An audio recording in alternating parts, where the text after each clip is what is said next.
Put on that Southwest seatbelt. 29 seconds to play in the game. 22 on the shot clock for Long Beach. 66 the score. Long Beach inbounds it. Working to the right. Hampton's got it. Working against Amac. Backing in against him. Backing in. Throws an elbow. Turnaround jump hook. Good. 68-66. 20 seconds left. Shot clock is off. UVU's ball. They can tie with a 2.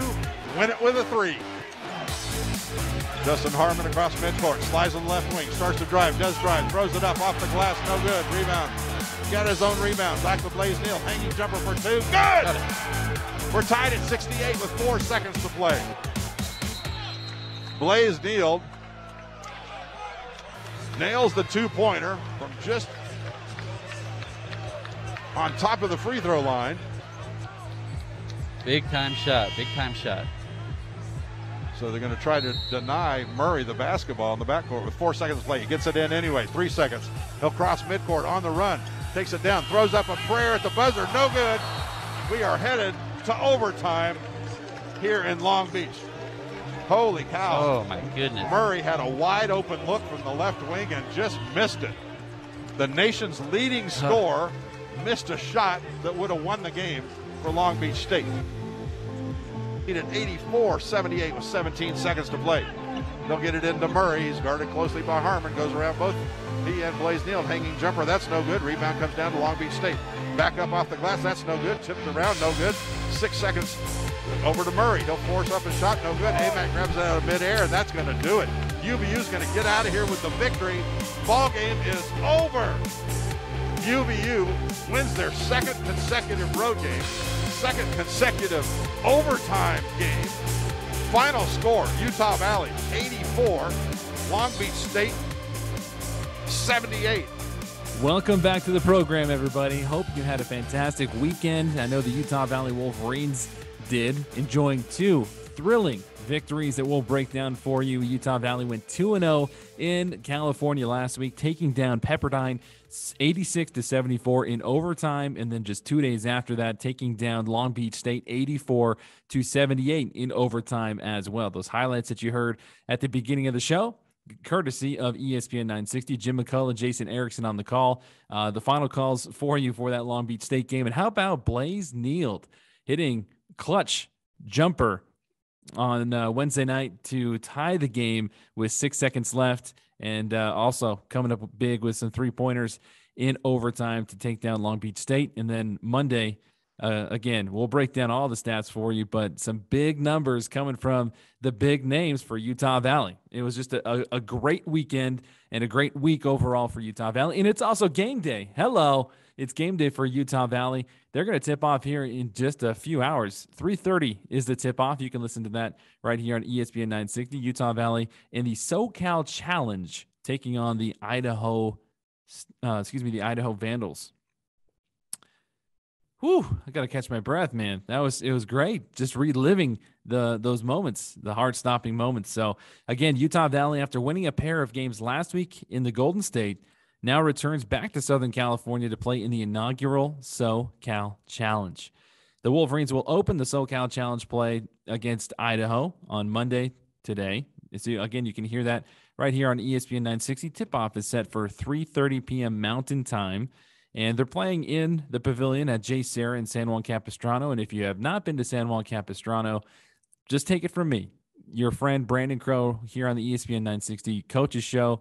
UVU Coaches Show, but take it from me as a Southern California native.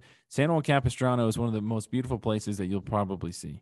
Love it. Great area down there, and it'll be fun for the Utah Valley Wolverines to play down there. And a lot of big basketball, a lot of big sports, so it's just a great area. So they play Idaho today, and then they will either play Cal Poly or Nichols State on Wednesday in the same event. So they'll know the team that they will be playing later on today. This afternoon. But both games at the SoCal Challenge, they're going to be streamed live on Flow Sports TV. So again, if you're listening, that's FLO sports.tv. So fans, you can also listen to the game. Like I said, you can listen to those games right here on ESPN 960. Jim McCullough and Jason Erickson will be on the call for you. And it's also streamed live on ESPN960sports.com. So, again, Utah Valley, the Wolverines, man, great showings last week. And who thought? I mean, who would have thought, right? If you ask the team, if you ask the coaches, I'm sure, they would tell you, oh, yeah, we knew that our guys could do it. But still, when you come into the season and you see that Trey Woodbury and Jaden McClanahan are not on the floor, and you see that they've got either a cast on their hand or they're walking with crutches, that something's up. And you're like, okay, who's going to step up for this Utah Valley team? Especially after that opening game at Boise State where the Utah Valley Wolverines got trounced by 20 points. So after that, you're thinking to yourself, okay, now what is in store for this team going forward the rest of the season? But they come out and they scrap together a win here at home before they head on to the road. Then they go on to the road, and then they go into Malibu last week, and they take down Pepperdine in overtime. And then we take a look at the box score for that bad boy. Tim Fuller played 35 minutes, 3 of 5 from the floor. He had 7 points. Fardaz Amack, again, the Big Maple coming up and doing Big Maple things. 42 minutes he played on Monday night against that Pepperdine Waves team. 14 of 24 from the floor, 1 of 1 from the three-point line. So take that. 14 rebounds, career high, 34 points.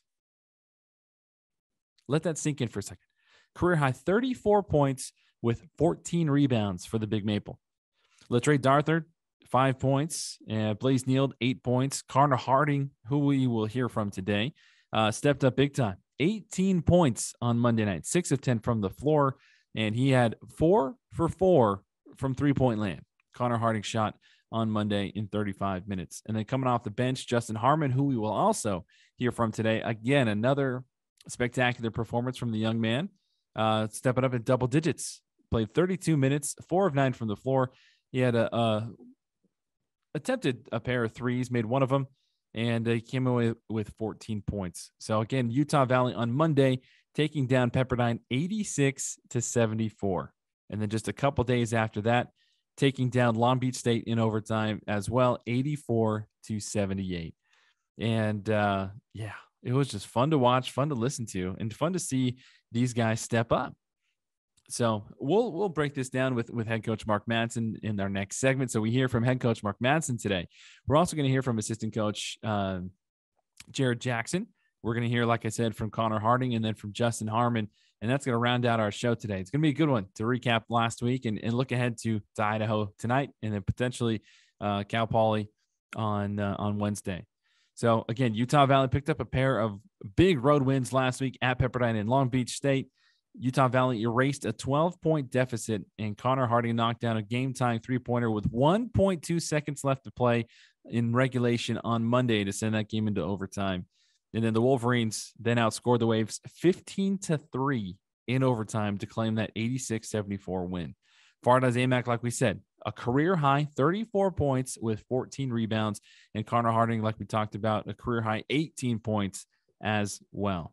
Fardaz Amack leads the Wolverines in both scoring, averaging about 25 points a game, and rebounding a little shy of his season average last year at 15, but right now he's coming in about 12.5, so almost 13 rebounds a game for the big fella.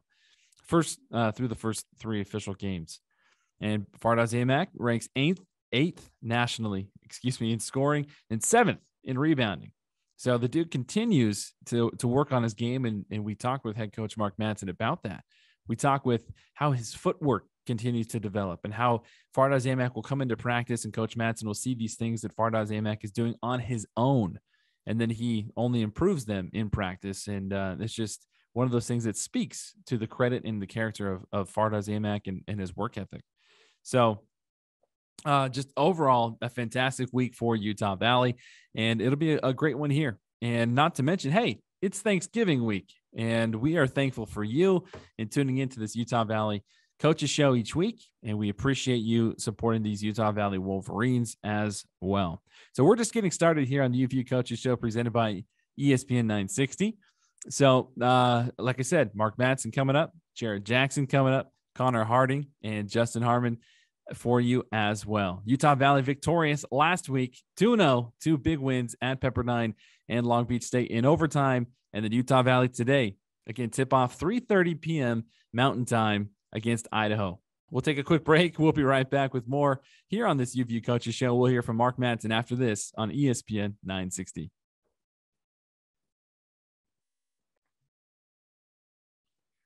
All right, everybody, welcome back to the UVU Coaches Show. Brandon Crow with you here. We are now joined by head coach Mark Madsen.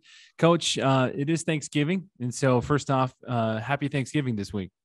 Hey, thank you so much, Brandon. I appreciate it, and happy Thanksgiving to you and your family as well, and to all of our listeners and supporters out there too. Excellent. Thank you, Coach. We'll dive into the fantastic week that was, and we'll get ready for this week ahead. But have to ask you, what were some of your favorite family Thanksgiving traditions that you had in the Madsen home? Well, there were so many, so many fun things, so many great memories from growing up. But obviously, the big turkey, great homemade stuffing that my mom made, just a great meal. And we did it. I don't know how often we did it at Thanksgiving, but we would oftentimes do candlelight dinners. Oh, my okay. parents would invite, a neighbor, a friend from the community over, and we'd do candlelight dinners. I think there was one time when something caught on fire, maybe a napkin, but we figured it out and we made the adjustment. But just great memories from the holidays, Thanksgiving and Christmas as well. Excellent. Now, going into the NBA, that's in the middle of season. So do you have any moments that stand out to you as far as Thanksgiving goes in the NBA? I think the biggest one was having Thanksgiving at Shaq's house in Orlando. He invited the whole team over to his home, and we had a great Thanksgiving dinner over there, and it was just a lot of fun. We could unwind, relax, and just spend a little bit of time together. And that was probably one of the top memories of Thanksgiving in the NBA. Love it. Now, I have to ask, since it is Shaq, I know he goes, it's either you go big or you go home. So what do you remember what the spread was like as far as the food goes? Oh, yeah. The spread was unbelievable. I mean, it was all you can eat. It was multiple turkeys, stuffing, all the carrots and everything, potatoes. And then he took us on a tour of the house. And at that time, he was adding a 10,000 square foot addition to the house. And Samaki Walker said, Shaq, man, you're going big, 10,000 square feet. And Shaq looked at him and said, hey, you only live once. And that's awesome. Now, Coach, again, this team continues to just continue to trend upward and continue to show out. And different players every night are stepping up for the squad. We'll start with the Pepperdine game last week. 86-74 was the thriller in overtime. Fardaz Amak, a double-double, 34 points, 14 rebounds. I know you can't say enough about Fardaz, but other notables that stood out, Justin Harmon, we're going to talk to him later. But again, another double-digit stand-up performance from him. What have you seen from Justin that continues to make him excel on the court?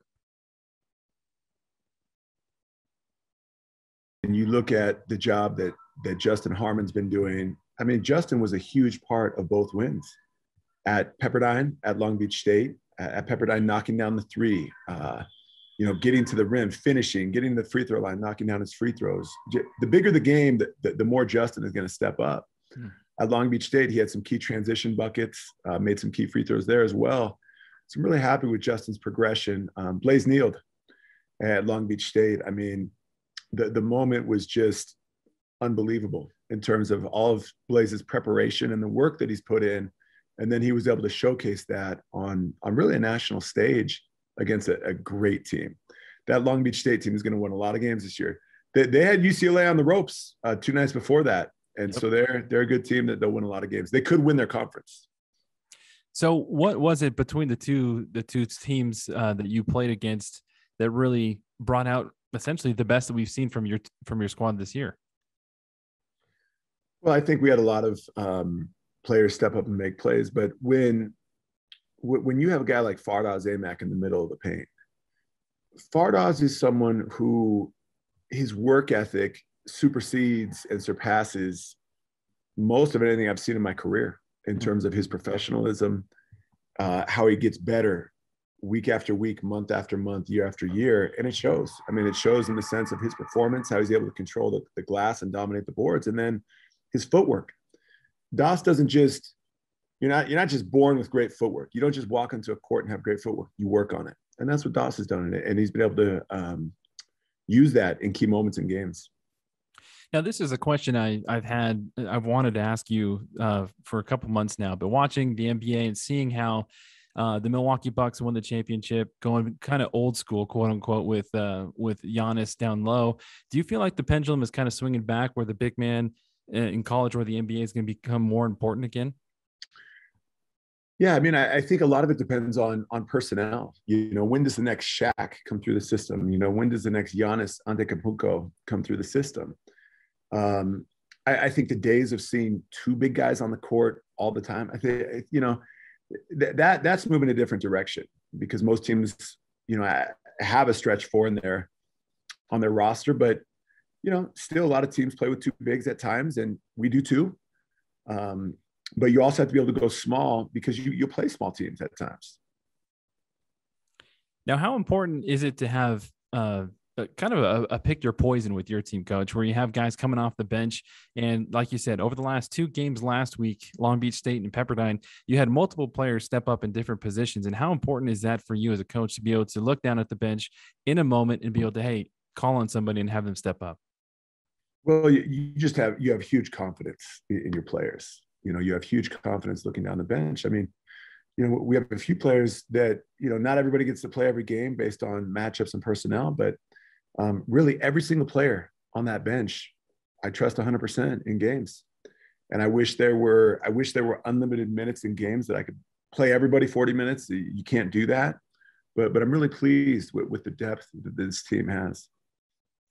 Now, looking ahead to this week, we have three games where you got Idaho Monday, potentially Cal Poly on Wednesday, and then Denver again on Saturday. What are you looking forward to with these three games? I know obviously you're going to take it one game at a time, but that's a lot of games for 1 week.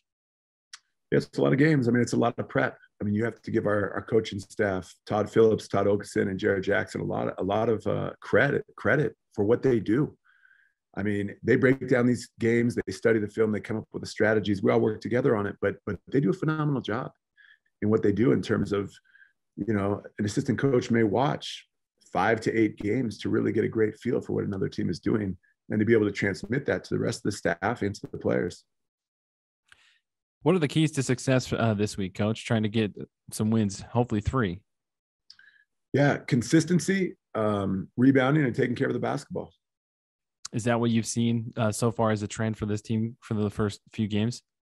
Well, I think those are things that as you chip away at those and as you work on those, we've probably had a few games with a few too many turnovers.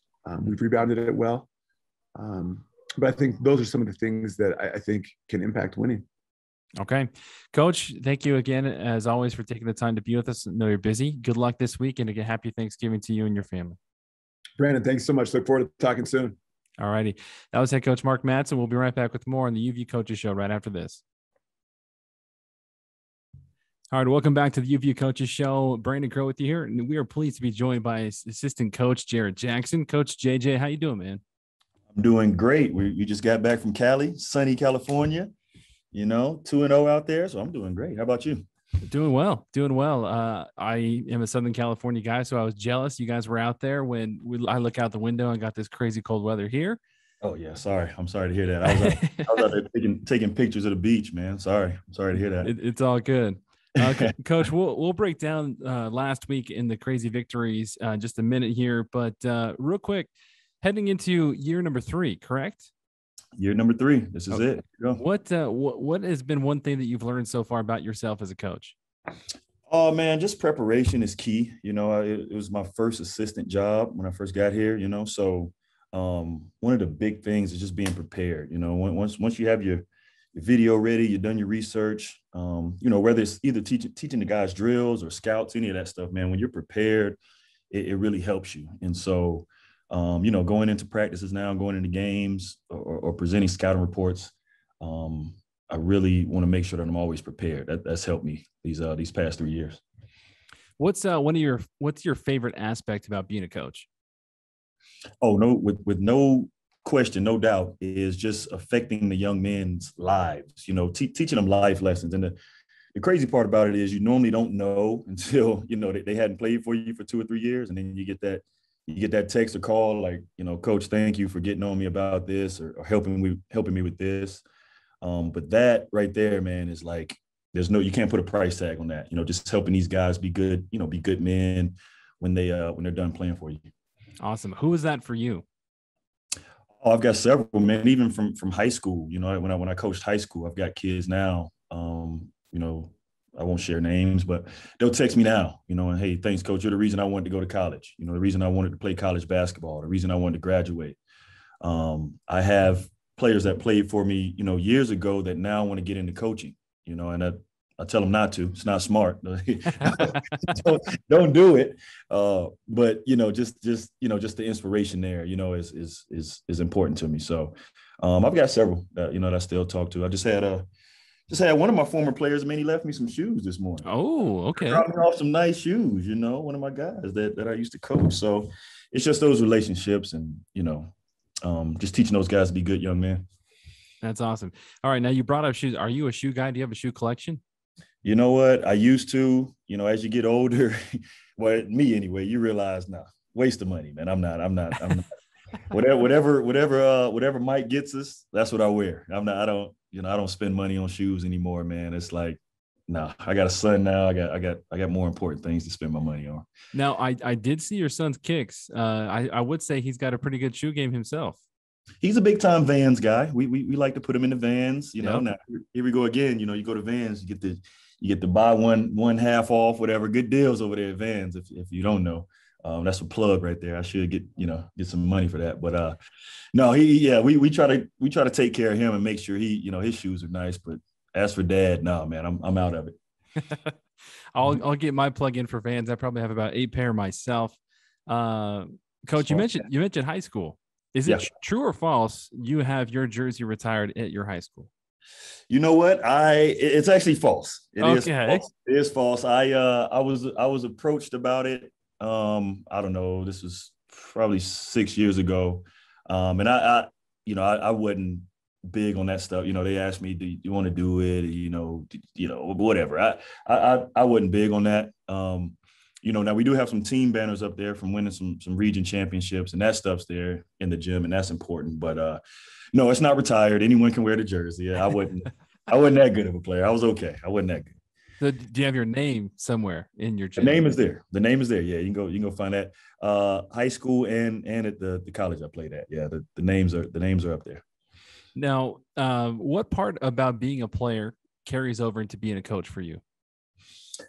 I think it's just the feel of it, you know, the understanding, you know. Obviously, you know, when you teach guys, you try to tell them, hey, do this or do that, but the game is played on the court. It's not played on the video screen or on the whiteboard. It's played on the court. So just, you know, hey, when sometimes a guy doesn't execute things exactly the way you wanted them, and you can say, okay, I understand what happened here. You know, the guy set a good screen here, you couldn't get through. You know, just having that feel to understand, you know, as a coach, you want everything to go exactly how you drew it up. Well, that's not basketball. So just having that understanding with your players. And even now, you know, you probably seen me out there. I'm sorry you had to watch that, but I still try to play now. And, you know, it's to stay in shape, but it's also just to still have that feel of making reads, how the defense responds to different things when you pass it here, spacing, all that stuff. I think it just helps you understand more what your players are thinking on the court. And I think that helps me, man. I think that's the biggest part of it. So for those who might not really fully understand what goes on the bench, there's a lot of whiteboard writing. There's a lot of whiteboard showing. Do each of the coaches have their own different responsibilities during the game? Yeah, we do, even including our Dobo down to our GAs. I mean, it's a lot going on. It's tracking offensive play calls, you know, what plays we called, what happened, you know, did we turn it over? Are we scoring out of this? Is this working? We have a system where, like, we're trying to read their play calls down there. So we have one of our GAs, when they make a play call, hey, they called, you know, 42 up or whatever. Hey, that's a pin down. So if they call that again, we know how we want to guard it. You know, we have another guy tracking baseline out of bounds plays. Hey, they're switching everything. We need to try to run this. For myself, as the defensive coordinator, as coach calls me, I'll take that. I'll take it, defensive coordinator. I basically write down, you know, what defense we're in each time, and then what happens. Hey, you know, we're in zone here. They scored off a 3-pointer. We're in man-to-man. We forced a turnover. When we press, they're scoring every time. We got to take the press off, you know, and you'll see the coaches, we huddle right there every time out and just kind of go over our notes and talk about any adjustments we want to make. So, yeah. So speaking of defensive coordinator, this past week, two clutch performances by the defense, especially down the stretch, big time wins at Pepperdine, at Long Beach, overtime. Explain from your perspective, Coach, what were the things that you saw that really stood out to you during those two games for this Utah Valley squad? Yeah, it was just really our ability to keep fighting, keep fighting. I mean, we were down 12 in the second half there at Pepperdine, man. I mean, there's a lot of teams that'll fold in that situation. You start to point fingers or blame guys, and we didn't do that. Like we kept fighting. Our bench was engaged, our coaches were engaged. Same thing at Long Beach. We hit a stretch where they just kept making shots. It wasn't bad defense. They just kept making shots. And I'll let you in, on one of our deals here. I talked to the guys Tuesday morning after our Pepperdine game, and I told them we got to be cockroaches, man. Like, we got to be cockroaches. I don't know if you know of cockroaches, but they're hard to kill. Hard to kill. I mean, you step on them, you throw stuff at them, you try to spray. They're just hard to kill. And I said, we got to be cockroaches, man. Like, we got to be hard to kill. We're out, we get back in it. You think you got us, we stay in it, we stay fighting. And that was a big thing for us. And I think we did that in both games this past week. So really, really, that was really impressive to me to see that from our guys. And it gives me a lot of confidence going forward. And especially so far this season, you haven't had two key players in Jaden McClanahan and Trey Woodbury. So you've had these other guys step up, and that's been huge for all of you coaches to see these other guys who have really stepped up and shown you a lot. No, that's huge. That's huge. And we just talked about that. Obviously, when you have guys out, it's, you're never happy. It's not like, oh, we're happy we're down two guys. But, if you always look at the silver lining, it gave these other guys an opportunity to play more minutes, be in these tough situations, play in these overtime games, make decisions, make shots, have to get stopped. So now when we get our guys back, now it just makes us that much better to where, hey, if our guys don't have it going, we know our bench is that much stronger. So, it's all about, half glass full against glass, half empty type mindset. And so we're taking it as a positive. We're not feeling bad for ourselves or moping around or making excuses. It's next guy up. So it's been good for us. All right, Coach. Today, game day versus Idaho, going down to God's country, where I like to call it, in San Juan Capistrano down there. What are you expecting from the Vandals? Yeah, man, the Vandals, man, they shoot that basketball. They shoot that ball. They space the floor. We just introduced their personnel today to our team, so we're just starting to dig in on those guys, and we'll just have to do a really good job of guarding the 3-point line. I mean, that's the deal. If we let them get going from behind the arc, it's going to be tough for us to win the basketball game. But we'll guard the 3-point line. We'll get back in transition, and they're not as big as us, obviously. We'll try to exert our will down there in the post and punch it into obviously the DOS and Big Tim and those guys and see what we can get done down there. But control the boards, guard the 3-point line, and exert our will with our bigs. All right. Can't leave you without asking this question. It is the week of Thanksgiving. Coach, what was some of your favorite Thanksgiving memories growing up? Just family, being around my family back home, South Carolina. Obviously it's tougher now, with coaching and those things. But just, being around family, good food, I'm gonna miss that. But that's always a good memory. So the good thing is we have FaceTime now, so we'll call mom back home and dad and check in on them and see how everything's going. But yeah, no doubt, family. Excellent. Coach, good luck this week. Happy Thanksgiving to you and your family. Yes, sir. Thank you. I appreciate it, man. We'll be in touch. All righty. That was Assistant Coach Jared Jackson. We'll be right back with more on the UVU Coaches Show after this. Welcome back to the UVU Coaches Show here on ESPN 960. Brandon Crow with you here. It's been a great show so far. We've heard from head coach Mark Madsen. We heard from assistant coach Jared Jackson. And now it is our turn to hear from a newcomer for this Utah Valley squad, Justin J-Lo Harmon. J-Lo, please explain to us, where does that nickname come from? So everybody been calling me Justin my whole life, but people don't really know that my first name is Lorenz. So yeah, so I got a chain made it say J-Lo. So like the coaches seen it and they just like dragged it, and the whole team called me J-Lo and the coaching staff called me J-Lo now. So yeah. Okay, so that's a nickname that you approve of. Oh yeah, for sure. Okay. Right on, man. All right. So Justin, growing up in Chicago, what was that like, man? Oh, it's pretty tough. It's real different. It's real different from Utah for sure. Oh yeah. It's like you really got to get it out the mud, I feel like, and it teach you a lot of things too. So like coming to Utah, it's like you just bring the toughness, and it's just different. I love Utah and Chicago equally though, but Chicago it teach you a lot of things for sure. Basketball to kids your age and younger growing up in Chicago is what? It's either you gonna make it or you gonna really stop hooping and then you gonna do some other things. But a lot of people my age, they decide to keep going and keep because their parents and their family, they try to encourage them and to keep them out the streets and everything, keep them doing good things. And my family, they taught me the right way. So yeah, it was a real plus for me with basketball because I really fell in love with it because I played a lot of other sports too. Okay. What other sports did you play? I played baseball. I really love baseball. Really? I love baseball, like for real. I'm kind of really mad that I stopped playing baseball, but baseball was really fun. And that's about it. What position did you play in baseball? I was the pitcher, catcher, and first base. Really? So, yeah. Well, your basketball facility is right out the window over there. If you take a look, there's a new field. Coach Smith might need an extra base runner or two. Oh yeah, they actually recruited me. Now I'm playing.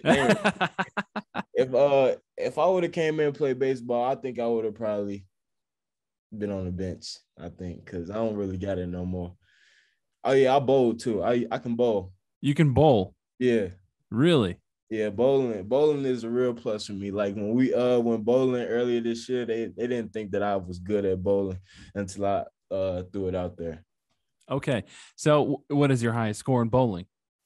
Probably 235. 235? That's when I was in my prime though. I don't know about now. Probably in my prime of 235. Okay. So when you make a step back 3-pointer or when you bowl 2 strikes in a row, what do you say? What is your go-to call? Yeah, J-Lo, let's get it.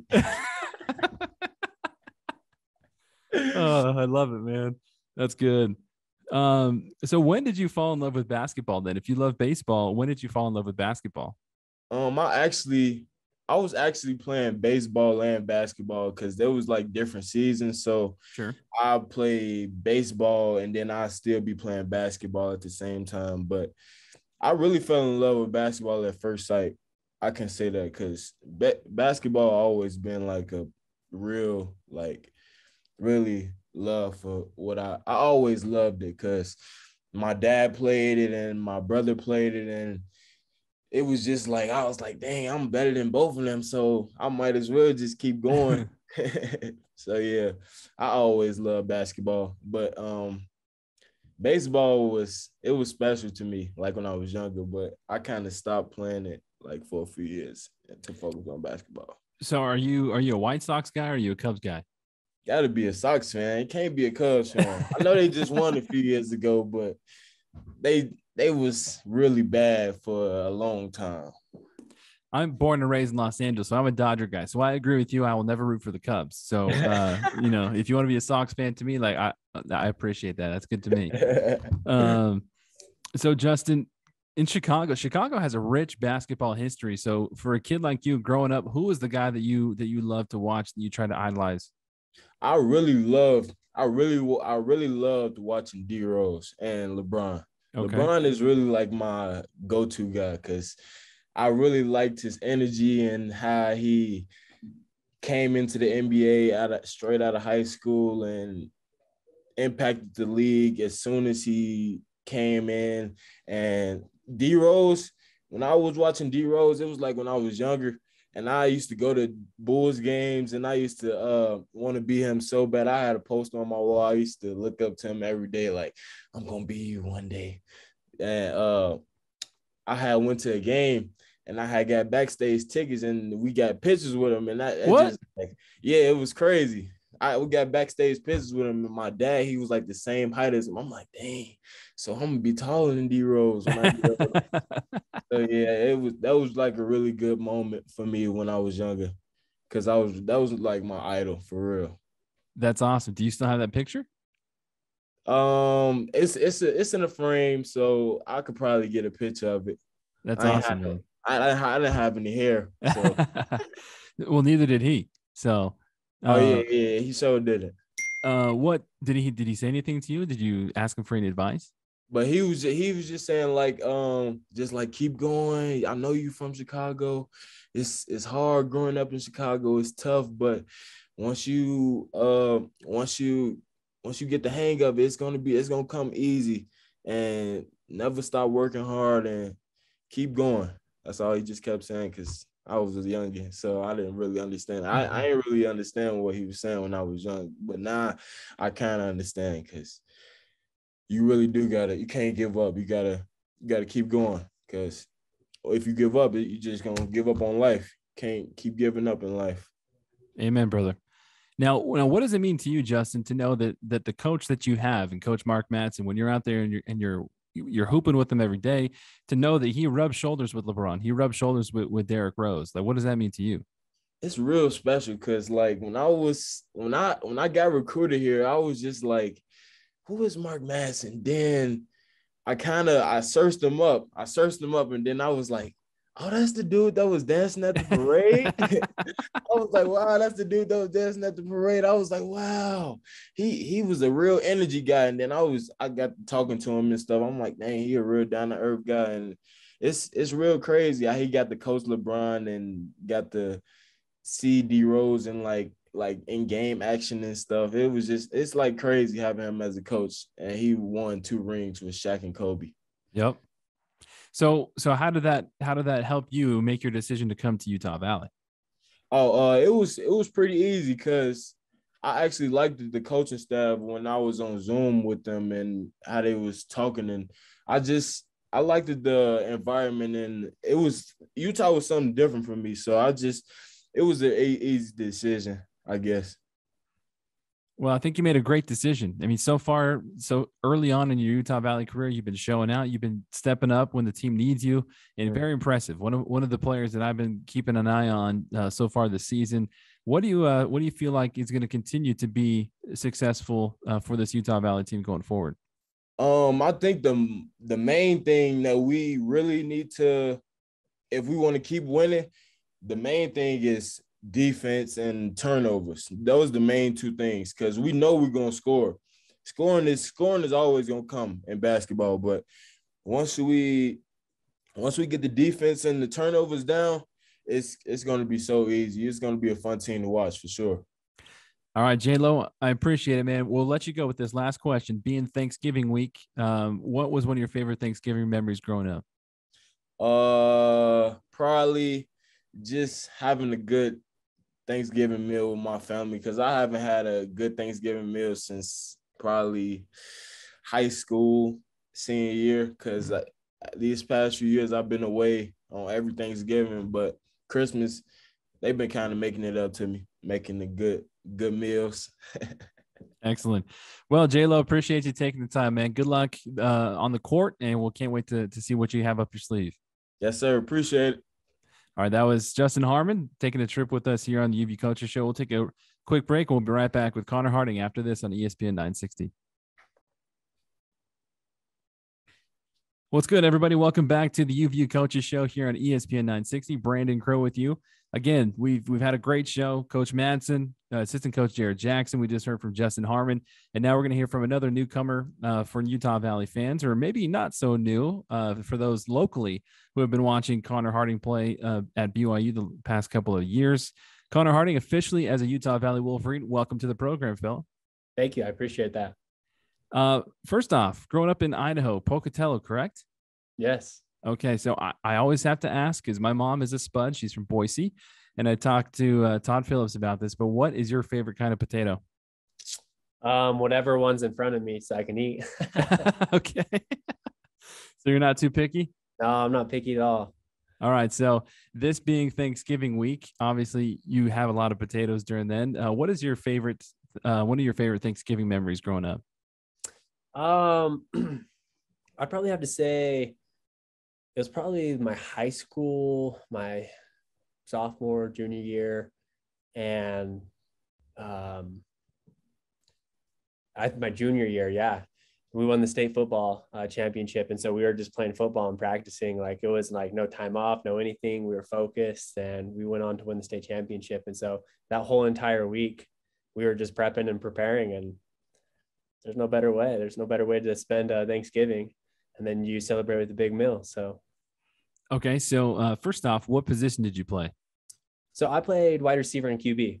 Oh, okay. My high school team, actually, I'm pretty sure they're either playing tonight or tomorrow for the state championship.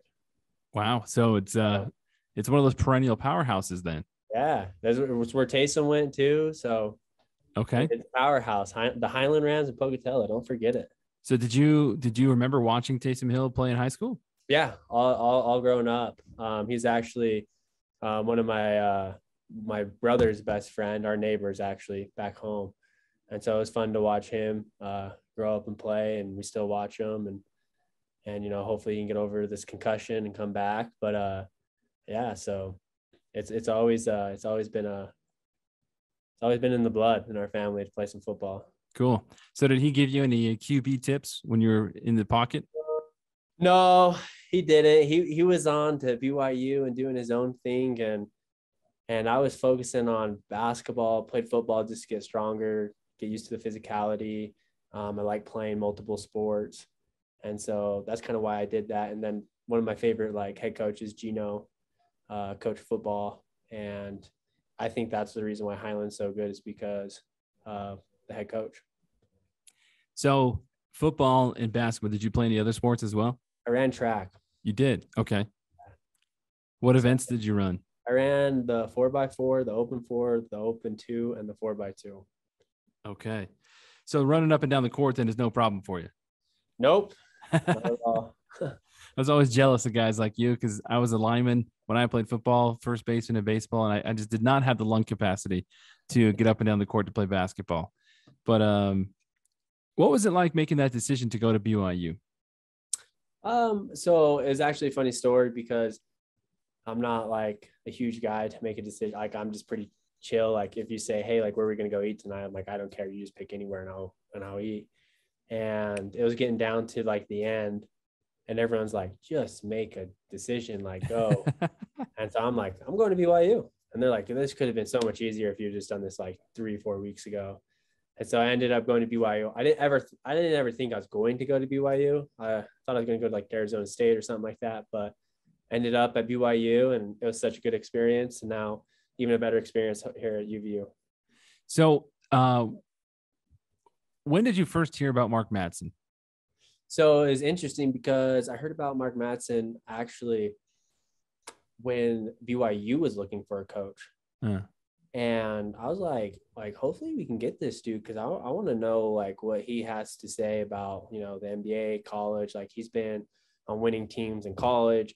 He's been on winning teams in the NBA. You know, he's been around the greats. He's been around the big ticket. He's been around the Mamba. He's been around Shaq. I'm like, I want to learn from this dude, so I can become the best I can become and see how he approaches the game.